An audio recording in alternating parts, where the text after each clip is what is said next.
Hello दोस्तों, राधे राधे। आज मैं एक सोहर लेकर आई हूँ आप सबके बीच। बहुत ही दर्द भरा सोहर गीत है और आप सब इसे सुनना ज़रूर और पूरा सुनेंगे आप लोग फुल आवाज़ के साथ, और तभी इसका समझ में आप सबको सब कुछ आएगा। और आप सब सुनना, अच्छा लगे तो कमेंट बॉक्स में बताना ज़रूर।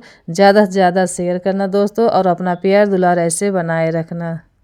इसई फूल बिन बगिया कुछ न निकला गई हो, सखिया ओई सई ललन बिन गोदिया जगत सुनी ला गई हो, सखिया ओई सई ललन बिन गोदिया जगत सुनी ला गई हो। जैसे फूल बिन बगिया कुछ न निकला गई हो, सखिया वही सही लालन बिन गोदिया जगत सुनी ला गई हो।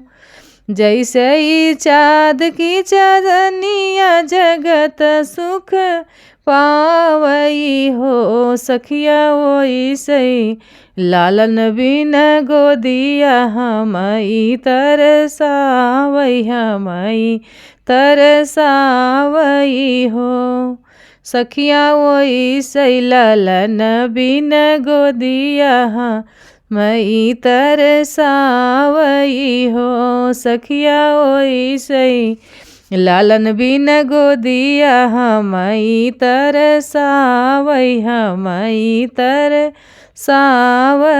हो। गौआ गोरौआ के सखिया हमही तना मारई हो, सखिया बिन होरी लवा के गोदिया मैं घर से न निकल गए, मैं घर से निकल गए हो, सखिया बिन होरी लवा के गोदिया घर से निकल गए, मैं घर से निकल गए हो।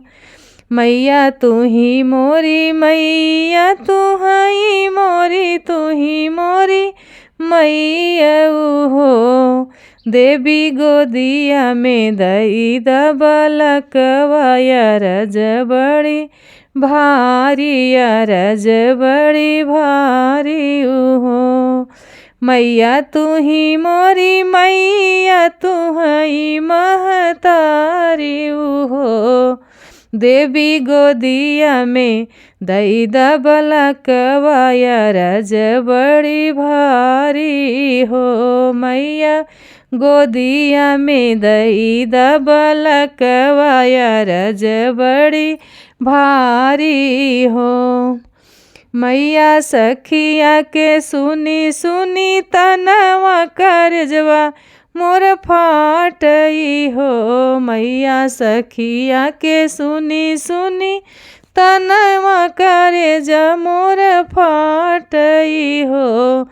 देबू न माई मोहे बालक मैं डूबी मरी जाबई मैं डूबी मरी जाबई हो, देबू न माई मोहे बालका मैं डूबी मरी जाबई हो। मैया एतनी बचन सुनी मैया ता तिरिया से अरज करई तिरिया से अरज करई हो, इतनी बचन सुनी मैया ता तिरिया से अरज करई हो।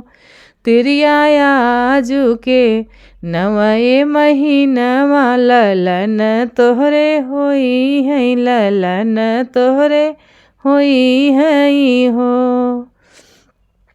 एक मास बीतले औ दुई मास तीन मास बीती गए हो, सखिया बीतत नौ मास लागल ललना जनम लिहे हो, सखिया बीतत बीतत नौ मास ता ललना जनम लिहे हो, सखिया बीतत बीतत नौ मास त ललना जन्म लिहे, ललना जन्म लिहे हो। सखिया छूटी गए बझिनिया के नाम, आंगन उठे सोहर, आंगन उठे सोहर हो। सखिया छूटी गए बझिनिया के नाम, आंगन उठे सोहर, आंगन उठे सोहर हो।